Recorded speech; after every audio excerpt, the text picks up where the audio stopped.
بسم اللہ الرحمن الرحیم۔ السلام علیکم ورحمۃ اللہ وبرکاتہ۔ دوستو، بار حج اور عمرہ کرنے کے لیے وظیفہ بہت زبردست ہے۔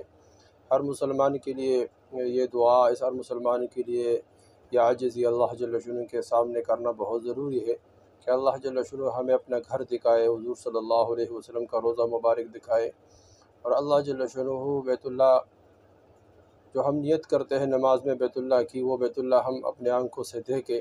تو دوستو، اس کے لیے دعا کرنا، عاجزی کرنا، اللہ جل شانہ کے سامنے رو کر مانگنا، یہ بہت ضروری ہے۔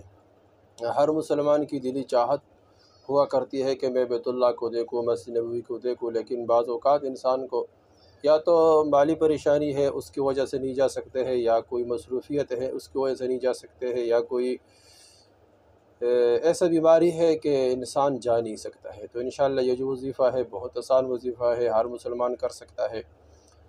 تو یہ جو آدمی کرتا ہے تو اللہ جل شانہ اس کے لیے بندوبست فرمائیں گے، غیب سے اللہ جل شانہ انسان کے لیے راستے کھولیں گے۔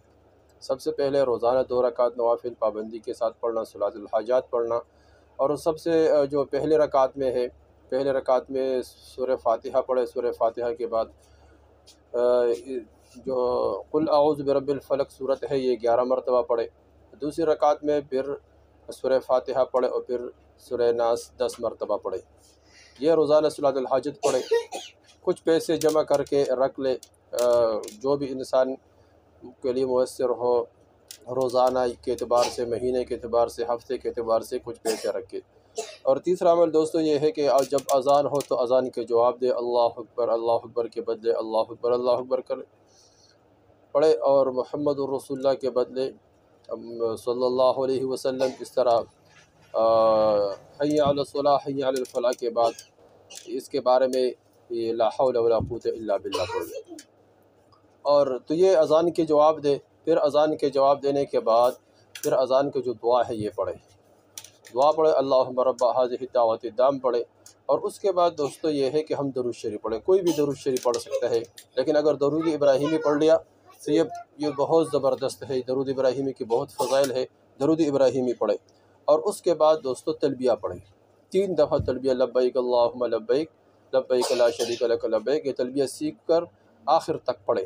یہ اعمال ہو گیا۔ صلاۃ الحاجت پڑھے، جو طریقہ بتایا جاتا ہے اس طریقے سے پڑھے، اور اس کے بعد اذان کے جواب دے، اور اس کے بعد جو اذان کے جواب دینے کے بعد اذان کے دعا پڑھے، اور اس کے بعد درود شریف پڑھے، درود ابراہیمی پڑھے، اور اس کے بعد جو تلبیہ ہے لبیک اللہم لبیک، یہ 3 مرتبہ پڑھے۔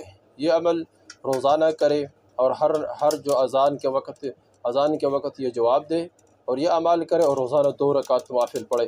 اللہ جل شانہ سے مانگے، انشاءاللہ اللہ جل شانہ چند دنوں میں غیب سے بندوبست فرمائیں گے۔ سب کو اللہ جل شانہ اپنے خزانوں غیب سے روزی عطا فرمائے، اور سب کے لیے اللہ جل شانہ آسانی فرمائے، اور سب کو بار حج اور عمرے پر جانے کے لیے اللہ جل شانہ بندوبست فرمائے، اور اللہ سب کی ضروریات حاجات اپنے غیبی خزانوں سے پورے فرمائے۔ آمین ثم آمین۔